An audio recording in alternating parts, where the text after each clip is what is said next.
One thing about I'm not sure if my video on like the benefits of the pandemic has released yet because because when I do my videos, I queue them all up and I literally have videos ready to go until July, so that's good. But one thing about the pandemic that's actually good is that the wildlife and the kind of the environment is thriving right now. There's less pollution, less people are outside. I guess more people are outside now because the weather's getting nicer. But it's definitely there were definitely good benefits and positive results because of quarantine, right? You know what I'm saying? And then there's like killer hornets coming to North America from Asia. Holy fuck, man! I was just reading on those things, and they're crazy. They're like 2 inches, in length, and they freaking prey on honeybees and other like bees and shit. Okay, so do we know how they got to Canada, or sorry, do we know how they got to North America? I don't think entomologists have really found how, but I know that they've migrated to Asia. Their cycle begins I believe in April. Their life cycle begins in April, and the queen bees will start. I don't know if you call it. I don't know if you can say a bee digs, but they dig like holes, like whatever, like to prepare their nest and stuff, and then they go into. I think that's after they come out of hibernation, but like, man, it's crazy though. And get this, their stings are so bad that like a normal beekeeper suit, you're done skis. Like it's not gonna protect you from what are they called? Killer wasp or whatever. Killer hornet? It's not gonna protect you from their sting. Like it literally will go through your thing. And even if you're not allergic, multiple stings from it, and you could die because they have neurotoxins in their stinger. Do you know if it's like, because I know I think for bees it's like once they sting you, it's done. Like they don't have their stinger and then they die. They die. So is this the same thing for the hornets? No. So like the hornets, just the stinger doesn't fall out. No. I think that's just a thing with bees, like wasp and hornets. Yikes! So you can just literally get repeatedly stabbed. Yeah, and injected or it's scary because they freaking kill honeybees too, and like honeybees are very important. Like farmers need them to pollinate and all that kind of stuff. So and honeybees are really important for the environment as well. Like they also pollinate the world and like spread honey and just makes everything sweeter. Like right now, like the population of them is still slow. I mean, it's so small, so it's possible for like entomologists to like contain the population. But if you ever if you ever see one though, do not try to kill it or everything. They said like you have to go and run and like call like the wildlife protection or whatever. Like if you ever see them. Okay, hold on. What do you know what they're called? Asian giant hornet. Giant? Asian giant hornet, right? And scientific name is the Vespa mandarinia. That's what it's called. Okay. Oh my god, I don't want to look at this thing, man. Oh no, it's giving me like PTSD. Oh jeez. Oh my god. You know what? For the sake of the video, Jimmy, just pull it up on the screen actually. Yeah, I'm gonna do that right now. Oh jeez. Oh my god. Is this what they look like? 1 second. I don't know. I just googled Asian giant hornet. Yeah. Oh god. The first one. This one? Go to the article. Actually, go to the article. There's an article on. Go to all. Oh, I just went to news. Or it doesn't matter. Oh jeez. Okay. Murder hornets in the U.S. The rush to stop the Asian giant stuff. Great. Another bad thing from Asia that came to North America that's killing us. Y'all are on a roll, man.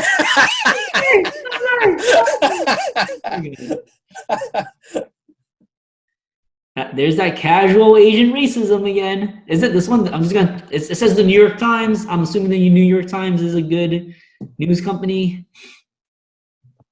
Oh, Jesus. Oh, jeez. Oh, my God. That's a big-ass bee. Yada yada.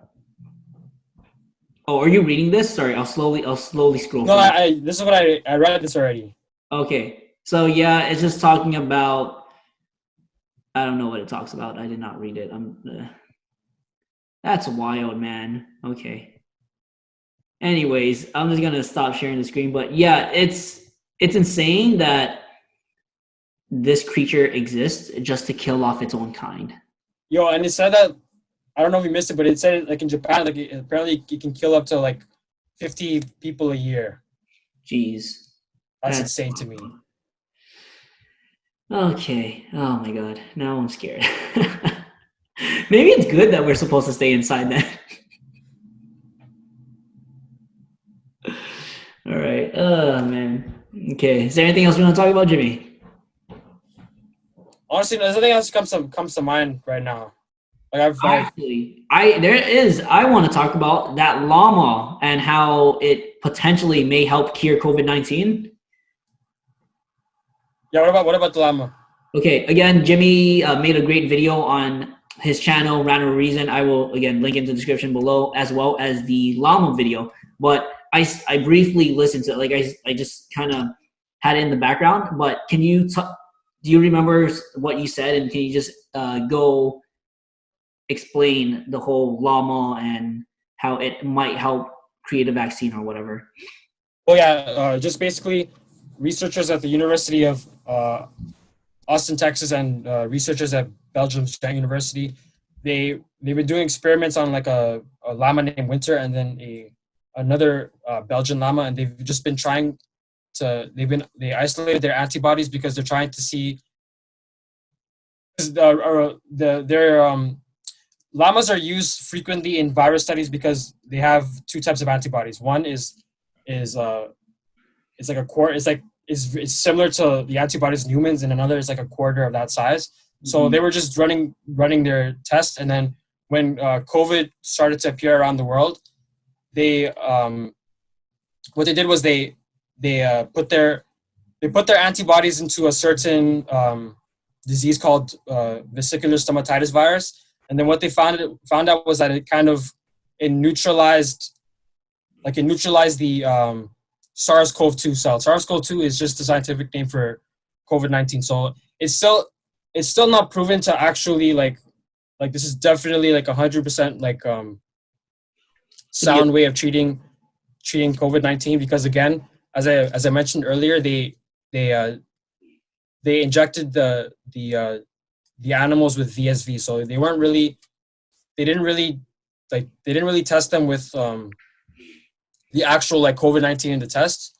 So it's still, the jury is still out on whether it's a sound way of treating it. And I know what I'm saying doesn't make any sense right now because it's a lot of scientific information. So I'm just like trying to like remember all of that information. Yeah, no, don't worry. And like again, I'll link to his video down below. But basically, dumbing it down, llamas have two separate antibodies, and they are used to help find what vaccines and what works best. That's basically a dumb version of it, I think. Put me on the spot there. Listen, man, I didn't do biology, I didn't do chemistry, so yeah, Neither did I.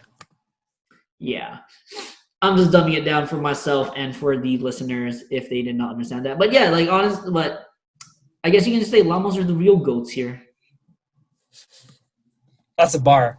Okay, I'm leaving. No, I said that's a bar. That was a good one. Oh man, but yeah, and like honestly, before I saw your video, I didn't even know that we used llamas to help create vaccine for like SARS and other. And MERS, yeah, I didn't know either. Mm-hmm. So how did you kind of stumble upon that idea or that article or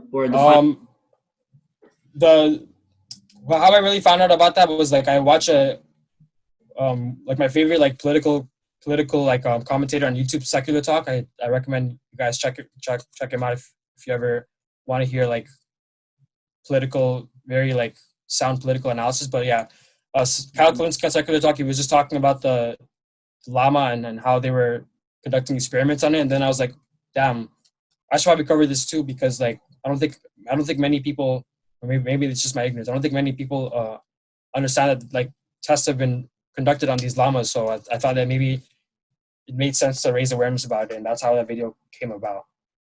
Yeah, no, that definitely helped me know that and like understand a bit better about how vaccines are created too. But yeah, so thanks for briefly explaining that and sharing that information to people who haven't known that prior to this thing.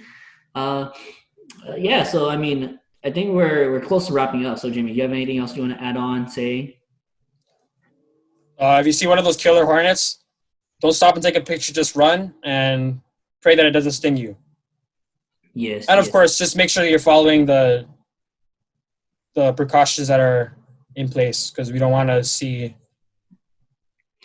another rise or surge in COVID cases, obviously, because I think we're slowly decreasing, and some places are slowly rising again because they have lifted their restrictions. So remember, just because the weather is getting nice outside doesn't mean you have to go outside. If you do go outside, maintain social distance. But then again, though, like it's still ebbing and flowing though. So like I can't confidently say that like it's decreasing, because like one day it's like 400 cases, the next day it's like 461, the next day it's like 398. Like we're not seeing a steady decrease. So so just be cautious. All right, guys. Thank you again for tuning in to another episode of Let's Talk Pham with Jimmy from Rant or Reason. Again, links will all be in the description below. And yes, sir. Yeah, that's about it. That does it for us. Thanks for tuning in. We'll see you guys in the next one. Ciao. Peace out, guys. God bless.